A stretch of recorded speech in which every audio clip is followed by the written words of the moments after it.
आजिठु युक्त 2 नामलेखा आवेदन 11 Sam's portal उपलब्ध हेब कॉमन एप्लिकेशन फॉर्म। कला विज्ञान वाणिज्य उपशास्त्र और धंदामूलक पाठ्यक्रम रे नामलेखा आवेदन करें छात्र छात्री।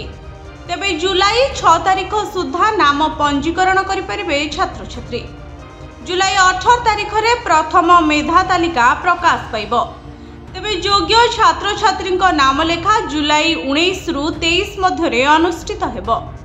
एथर राज्यर 2121 युक्त 2 कॉलेज 5,25,465 सीट रे नामलेखा हेब।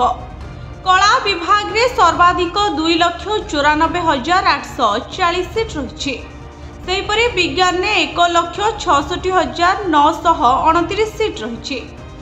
वाणिज्य रे मध्य 40,104 सीट रही एवं संस्कृत रे 13,088 सीट रही एवं तासह धंदामूलक उच्च माध्यमिक विद्यालय 10,504 सीट रे नामलेखा करने को निष्पत्ति नियायछि।